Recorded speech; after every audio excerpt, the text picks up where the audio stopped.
ever thought about obesity? Not in humans, but in birds. Today I bring you to the house of Charles Russo.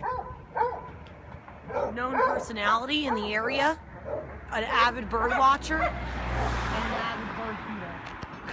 We answer the question, is Charles making the Snarton's bird population overweight?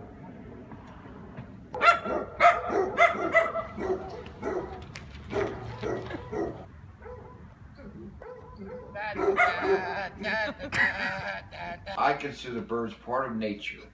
The love I have with the birds is a love of nature, a love of being, a God love. The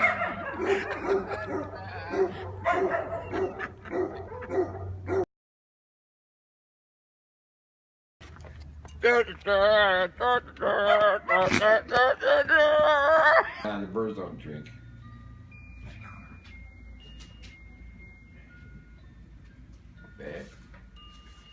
Bad. You put a bag of sunflower hearts, because Colleen does not like shells all over the ground, so they're just hearts. We get, of course, cardinals, we get goldfinches, we get chickadees, and we have the goldfinch, chickadee, and cardinal on the bag. Definitely aware of humans, and in our case, I guess they feel safe here to have come and eat at the food. We get once in a while a bluebird, blue jays, tufted titmouse.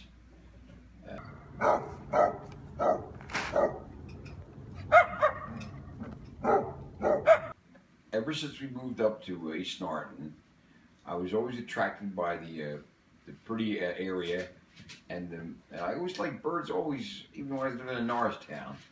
And I realized that the more feeders I put out, the more different birds I would get. Oh, I would think at least 32 years since we moved here. This is Niger seed, thistle and Niger. It's for the goldfinches love it.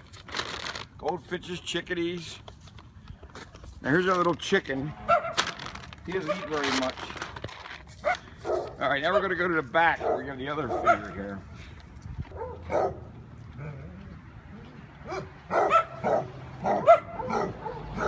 Why is it your responsibility to feed the birds?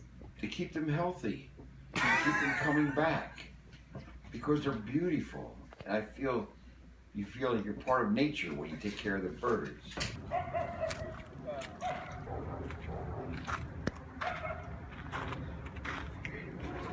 It's a different feeder. This kind of feeder, just they peck and just pick it right out of take it right out of the screen. It's great because you get to see them eat all year long. The birds are becoming so strong that a local eagle swooped down and took a child recently, and now the family's thinking about blaming you for it because you've earned the nickname the bird feeder of East Snarton. Well, to be quite honest with you, I've never seen an eagle in East Snarton, so there can't be much validity to that. I've seen hawks, but I don't think a hawk's big enough. I see vultures. We had vultures out front here a few times, turkey vultures, but they don't eat what I give them. They eat carcasses from dead animals. I think I would be an eagle, bald eagle. It's the symbol of our nation, but the bald eagle has a tremendous eyesight. You can see 2 miles, 3 miles. He can turn his head 180 degrees. I don't think I could do it, but I can turn about this. I can turn 90. And then in the springtime, they bring their babies back. Jesus bird, I think it was a cuckold. In Italian, they call it gornudo. This is my new little feeder. It's called Perky Pet. Perky Pet or something. Look, a little chicken on top there or something. That's a cardinal. Huh? Yeah, I always loved the red-headed woodpecker. I felt my attraction to birds many years ago when I lived in Norristown. Now, my mother used to read this story when we were kids. And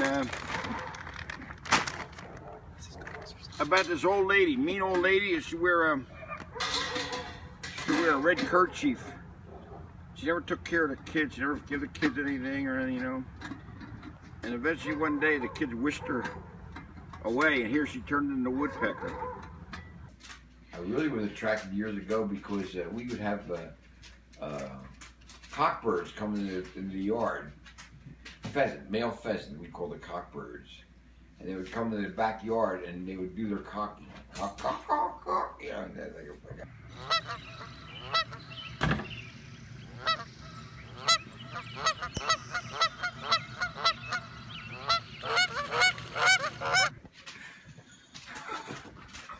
well, I would think they would find food, I believe, because if I stop feeding the birds, I feel they would find food, because we do have a lot of natural habitats around here that could probably feed them, such as our farm park and so forth.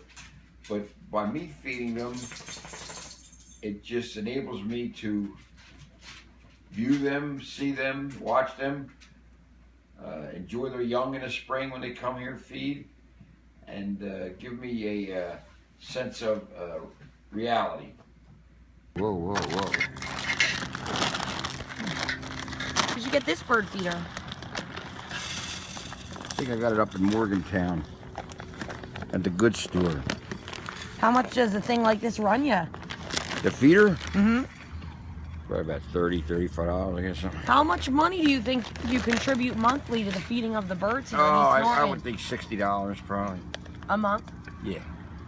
Grosbeaks, finch.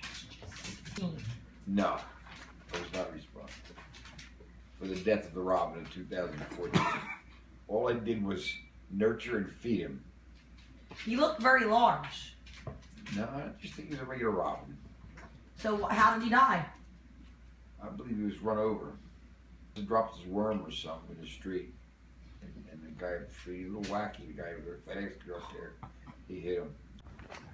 There's another bird, oversized in the stomach, maybe oversized in the heart. It's for the birds. This is a tough topic, and I do have to bring it up. In recent studies, we have found as residents of East Norton that the bird population here, the local birds, are becoming obese. And there are many people in our neighborhood that also agree and believe that you are the sole contributor to this. I don't feel I'm the sole contributor. There are other people in the neighborhood that feed birds. I've seen them many times. These are the mealyworms. They're dried mealyworms. The birds seem to move along just fine. They're not sluggish. When they fly, they don't have a tough time getting up in the air. So I would think they're not too much overweight. They must be somewhat in good shape. And the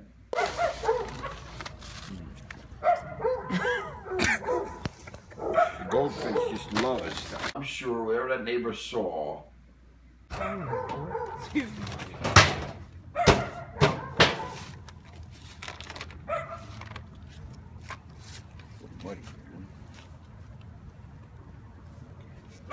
Was not the whole story. No, I don't think I would ever consider anything with the bird other than feeding them and being my little friends. The same as my little friend right here is right now. The same as the little doggy is. Our friends, huh? Yeah, sure they are. We're gonna put mealyworms in this feeder. Okay. Mr. Russo, do you ever feel that you're overfeeding the birds, that they're eating too much? No, the birds don't eat. Oh, we forgot about that feeder. Bring that feeder over there too, the red one. Mr. Russo, it is hard for me to inform you of this, but I've been brought here by the Township of East Norton, and there's a lawsuit from the Endangered Species Federation of Norristown area, and you are going to be sued for endangering the weight of our local bird population. How do you feel about that? Well, lawsuits come and go. We will get it all cleared up. No validation suit that will never be proven. What is in the envelope, do you know? This is a subpoena? Yes. To me? Mm-hmm. To appear in court for a township? Oh my God, look at this. Oh my God. I have to appear on July 5th. The township manager talk over this situation of me overfeeding the birds. I think this is quite inappropriate. Here's what I think of it.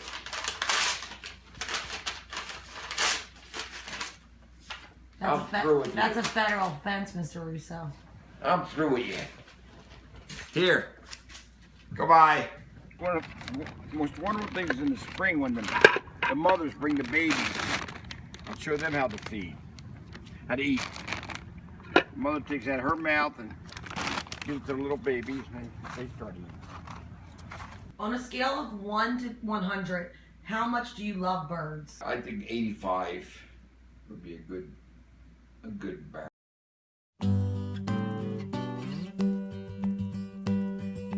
Blackbird singing in the dead of night. Take these broken wings and learn to fly.